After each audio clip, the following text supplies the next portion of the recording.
बिस्मिल्लाहिर्रहमानिर्रहीम। आज हम MRI ब्रेन को डिस्कस कर रहे हैं। तो MRI ब्रेन को जब भी हम डिस्कस करते हैं, मेजर इसकी जो डिवीज़न है वो हम दो तरह की करते हैं, ठीक है। एक T1 इमेज होता है MRI का, दूसरा T2 इमेज होता है, ठीक है। ये हम किस तरह डिसाइड करते हैं कि कौन सा T1 इमेज है, कौन सा T2 इमेज है, वो हम करते हैं ग्रे मैटर और वाइट मैटर की डिस्ट्रीब्यूशन के बेस पे।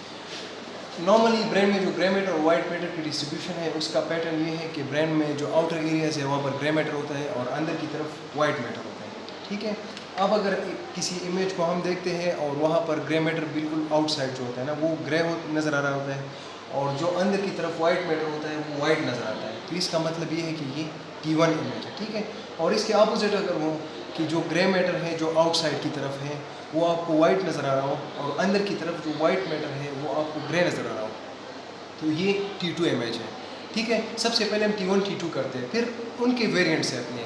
T1 का अपना वेरिएंट है कंट्रास्ट और T2 का जो वेरिएंट है वो फ्लेयर है, ठीक है।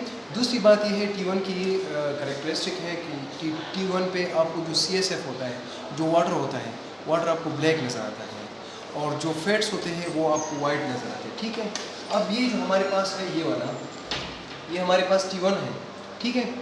इसके टाइप्स पे हम बाद में आएंगे, लेकिन ये T1 है क्योंकि ये जो वाइट आउटर रीजन है यहाँ पर ग्रे मैटर है, ठीक है। ग्रे मैटर आपको ग्रे मैटर ही नज़र आ रहे हैं और जो अंदर वाइट मैटर है वो आपको वाइट नज़र आ रहा है, तो इसका मतलब ये हो गया, ये तो T1 हो गया, ठीक है, कंफर्म है। अब ये जो आपको वाइट नज़र आ रहा है ये जो है ये सब क्यूटेनियस फैट्स हैं, क्योंकि T1 पे जो फैट्स है वो आपको वाइट नज़र आते हैं, ठीक है। और यहाँ पर ये वेंट्रिकल्स है, वेंट्रिकल्स के अंदर CSF होता है और CSF तो वाटर कंटेनिंग चीज़ है, तो T1 पे आपको CSF ब्लैक नज़र आता है, ठीक है। ये जो इमेज है यहाँ पर आउटसाइड आप देखें बाहर की तरफ तो ग्रे मैटर आपको वाइट नज़र आ रहा है और अंदर जो वाइट मैटर है वो आपको ब्लैक नज़र आ रहा है, अपोजिट बात है, ठीक है। और दूसरी बात ये है कि यहाँ पर जो CSF है ये वेंट्रिकल्स है, यहाँ पर CSF जो है यहाँ पर ये आपको वाइट नज़र आ रहे हैं, तो इसका मतलब ये है कि ये T2 इमेज है, ठीक है। अब इसके वेरिएंट्स पे हम आते हैं। अब देखो सबसे पहले T1 हम क्यों करते हैं, T1 जो नॉर्मली हम करते हैं वो एनाटमी के लिए करते हैं, T2 जो हम करते हैं वो पैथोलॉजी के लिए करते हैं, ठीक है। T1 पे हम तो इस तरह होता है, फॉर एग्जांपल अब यहाँ पर कोई लीजन आता है T1 पे, ठीक है, तो ब्लैक सा होता है, उसको हम सही तरह अप्रिशिएट नहीं कर सकते, ठीक है। तो उसके लिए हम T2 कर लेते हैं। T2 पे सारी लीजन्स वाइट नज़र आते हैं, ठीक है। CSF भी वाइट नज़र आता है, आपका जो लीजन है वो भी वाइट नज़र आता है, ठीक है। तो T2 से हम लीजन को अप्रिशिएट कर सकते हैं, ठीक है। लेकिन उसको लीजन को और भी क्लियर बनाने के लिए हम क्या करते हैं, उसके लिए हम फ्लेयर करते हैं। फ्लेयर T2 का वेरिएंट है। फ्लेयर में क्या होता है, फ्लेयर में ये होता है कि वही वाइट मैटर अंदर की तरफ जो वाइट मैटर है वो ब्लैक होता है और जो बाहर की तरफ ग्रे मैटर होता है वो वाइट नज़र आता है, ठीक है। लेकिन डिफरेंस इसमें ये है कि इसमें CSF ब्लैक हो जाता है, ठीक है। तो इसकी अहमियत ये है कि CSF आपका ब्लैक हो जाता है तो ऊपर से जो लीजन है ना वो आपको बिल्कुल क्लियरली वाइट नज़र आ जाता है, तो ये फ्लेयर है, ये T2 का वेरिएंट है, ठीक है। और फ्लेयर के बारे में हम कहते हैं कि it is the best image for sub arachnoid haemorrhage. सब एरेक्नॉइड हैमरेज के लिए सबसे बेस्ट इमेज जो होता है वो फ्लेयर का होता है, ठीक है। तो फ्लेयर में वही वाइट मैटर जो है ब्लैक नज़र आता है, ग्रे मैटर आपको वाइट नज़र आता है, ठीक है। लेकिन डिफरेंस इसमें और T2 में ये है कि T2 में CSF वाइट होता है और फ्लेयर में CSF जो है वो ब्लैक होता है, ठीक है।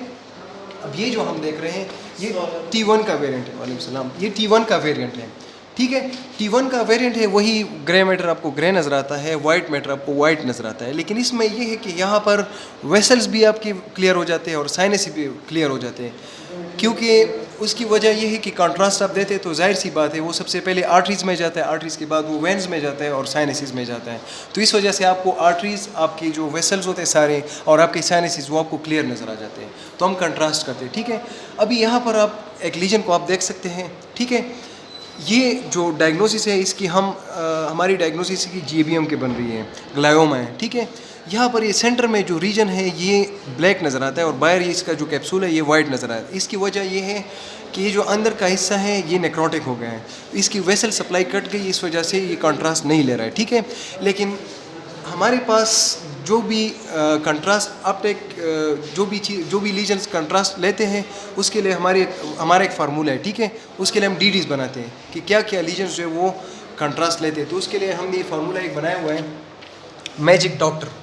मैजिक डॉक्टर का मतलब है M stands for mets, A stands for abscess, G stands for glioma, I stands for subdural infarct, C stands for contusion, D stands for demyelination और R stands for radiation injury. Magic doctor मतलब ये है जो भी चीज़ें contrast लेते हैं उसमें उसकी डिटेल्स हमारी ये बनती है, ठीक है।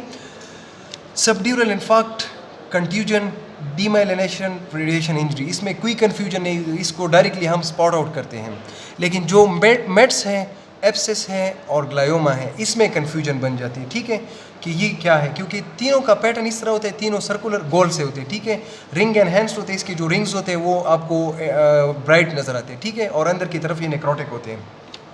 तो मेट्स, एब्सेस और ग्लायोमा को डिफरेंशिएट करने के लिए हम फिर क्या करते हैं, हम MRS करते हैं।